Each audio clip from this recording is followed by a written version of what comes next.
সবচেয়ে জনপ্রিয় নেতা এখন হচ্ছেন তারেক রহমান। সবচেয়ে জনপ্রিয় নেতা বঙ্গবন্ধু কন্যা শেখ হাসিনা।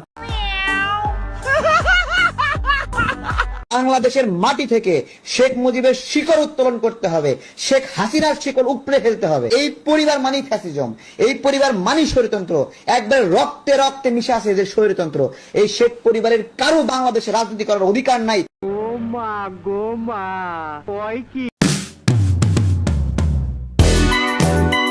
এই গণবিরোধী সংবিধান দিয়ে বাংলাদেশ আর চলবে না। আজকে জাতির প্রয়োজনে নতুন সংবিধান রচনা করতে হবে। দালাল, আমি শেখ হাসিনার পক্ষ থেকে আসছি। আপনারা কেন আমাকে এইভাবে ধরছেন? আমি চোর না ডাকাত? শোনা গো আমার। এই সংবিধান হলো আওয়ামী লীগের একটি ইশতেহার। এই সংবিধানকে যেই দিন জনগণের সরকার আসবে সেই দিন এই সংবিধানকে ছুঁড়ে ফেলে দেওয়া হবে। এই সংবিধানকে ছুঁড়ে ফেলবো কেন? সংবিধানকে মনে করায় দেয় যেটা ৭১-এর পরাজয়ের দলিল। একটি দল এই দিব ওই দিব বলছে, টিকিট দিব বলছে না, এটার মালিক মানুষ না। কেউ কেউ বিভিন্ন রকম টিকিটও বিলি করেছিল। তবে রুকো যারা, সবার করো। আমরা ধানের শীষে ভোট দিলে আমরা জান্নাত পাবো, এটা আমরা বলতে পারি। আদর্শবান দল ধানের শীষের দল। ক্ষমতায় থাকলে সবারই আসলে মনে হয় যে বিশেষ বড় বিরাট বড় বড় সংবিধান বিশেষজ্ঞ। একসময় সঞ্জিত সেনগুপ্ত ছিলেন বাংলাদেশের সবচেয়ে বড় সংবিধান বিশেষজ্ঞ, তোফায়েল আহমেদ ছিলেন বাংলাদেশের সংবিধান বিশেষজ্ঞ, এমনকি ওবায়দুল কাদের পর্যন্ত ছিলেন সংবিধান বিশেষজ্ঞ। এখন আমরা নতুন সংবিধান বিশেষজ্ঞের জমানায় প্রবেশ করেছি, তিনি হচ্ছেন সালাউদ্দিন আহমদ। তিনি যা বলবেন তার মুখনিসৃত বাণী এখন বাংলাদেশের সংবিধান। পার্লামেন্টে দাঁড়িয়ে উনি বলে দিচ্ছেন সাংবিধানিক প্রতিষ্ঠান নির্বাচন কমিশন সংবিধান লঙ্ঘন করেছেন। উনি এটা বলে দিচ্ছেন, একজন ব্যক্তি, উনি রায় দিয়ে দিচ্ছেন। তো ভাই, আপনি আদালত হন। ঠিক বলেছো। না, আমি অবশ্যই বিএনপি সাপোর্ট করি না। কেন করব? যে আমার দেশকে ভালোবাসবে না বিএনপি, খালেদা জিয়া, এদেরকে সাপোর্ট করতাম। এখন এদের জন্য সবসময় মনে প্রাণে কান্না করছি, খালেদা জিয়ার জন্য কান্না করছি। কিন্তু এখন দেখি যে সম্পূর্ণ বিপরীত। হাসিনা যে পথে হাঁটছে এখন সেই পথে হাঁটতেছে দেশ।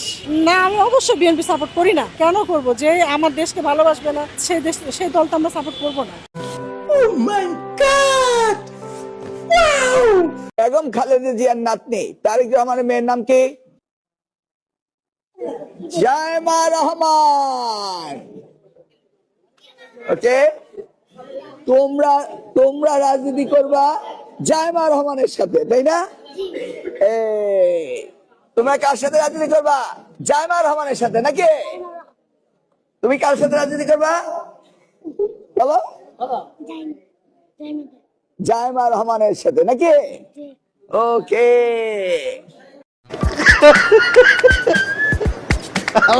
কয় কি? উনি শিক্ষামন্ত্রী, উনি ক্লাসে গিয়ে শিক্ষার্থীদেরকে বলেন যে অমুকের পরিচয় কি তুমি জানো কিনা, প্রধানমন্ত্রীর মেয়ের নাম কি, খালেদা জিয়ার নাতির নাম কি, এইসব উনি শেখাচ্ছেন। আমরা আবারও সেই চাটুকারিতার দিকে ধাবিত হচ্ছি। চাটুকারি বাংলাদেশ থেকে বন্ধ হয়ে যাবে। সহ খায়রুল দেওয়ান আমার বন্ধু সহ প্রত্যেককে আমরা দুর্বার আন্দোলন করে সচিবালয় ঘেরাও এবং ওই তারেক রহমানের প্রধানমন্ত্রীর তেজগাঁও কার্যালয় ঘেরাও সহ গণভোট এবং যদি জুলাই সনদ বাস্তবায়ন না হয়। ধন্যবাদ। বিএনপি যখন ক্ষমতা ছিল তখন আমি অনেক ছোট ছিলাম। সন্ধ্যাবেলা বইটা খুলে বসলে কারেন্ট চলে যেত। এই ছিল বিএনপি তখনকার চরিত্র। এখন একই অবস্থা দেখছি। রাত্রেবেলা ঘুম থেকে উঠে দেখি ফ্যান বন্ধ, কারেন্ট নাই। সকালবেলা বাসা থেকে বেরোর সময় কারেন্ট নাই, বাসায় ঢুকলে কারেন্ট নাই, শুক্রবারে কারেন্ট নাই, শনিবারে কারেন্ট নাই। এরপরে ভাই কারেন্ট যাইবো যে আর আইবো। আমার মনে হয় বহুত দিন পরে একটা হাঁচা কথা বুঝি, আপনারা কি ওর কথায় একমত আছেন? বাংলাদেশে চাকরির খুব বেশি অভাব আছে, এটা আসলে সত্যি না। লক্ষ লক্ষ চাকরি বসে আছে। ভারতীয়রা বাংলাদেশে এসে চাকরি করে বেতন নিয়ে যাচ্ছে। কেন? কারণ আমাদের দেশে আমরা সেই স্কিলড ম্যান পাওয়ারটা পাচ্ছি না। সো স্কিল ডেভেলপমেন্ট অত্যন্ত গুরুত্বপূর্ণ। আমরা আপনাদের ভিতরে স্কুলগুলো ডেভেলপ করা দেখতে চাই।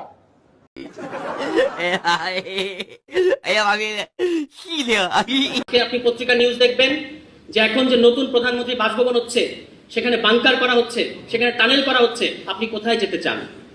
আপনি কোথায় যেতে চান? সংসদে তো আপনি নির্বাক থাকেন এবং পার্লামেন্টারি ডেমোক্রেসির নামে আপনারা দেখেছেন যে স্বরাষ্ট্রমন্ত্রী তিনি ক্রীড়া বিষয়ক প্রশ্নের উত্তর দেন, স্বাস্থ্য বিষয়ক প্রশ্নের উত্তর দেন, তিনি সব্যসাচী সমস্ত বিষয়ে প্রশ্ন উত্তর দেন, শুধু নিজের মন্ত্রণালয়ের অবস্থা ওই সাবেক অন্তর্বর্তী সরকারের সাবেক স্বরাষ্ট্র উপদেষ্টার চেয়েও ব্যর্থ স্বরাষ্ট্রমন্ত্রী তিনি।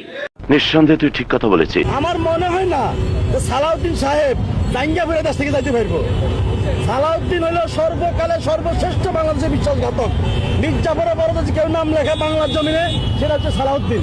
কি কষ্ট এই সালাউদ্দিন শিলংয়ের দীর্ঘদিন রিসোর্টে ছিল। সবাই মাস্টার ডিগ্রি অর্জন করার প্রয়োজন নেই। বোকাচোদা কয় কি? যারা শুধু রিসার্চ করবে, শিক্ষকতা করবে এবং বিভিন্ন বিষয়ে গবেষণার মাধ্যমে দেশের জন্য মানুষের জন্য অবদান রাখবে, তারা উচ্চ শিক্ষা গ্রহণ করবে। মাননীয় প্রধানমন্ত্রী জনাব তারেক রহমানের পক্ষে আমি সালাউদ্দিন আহমদ, মন্ত্রী স্বরাষ্ট্র মন্ত্রণালয়, প্রস্তাব করছি। আপনার নেতার মুখে কি হয়েছে? নিজে কথা কইতে লজ্জা পায় নাকি? উনি নিজের প্রশংসা নিজে করতে পছন্দ করেন না। আসল কারণ তো হলো তার মুখে গন্ধ। যার মুখে গন্ধ, যার মুখে গন্ধ।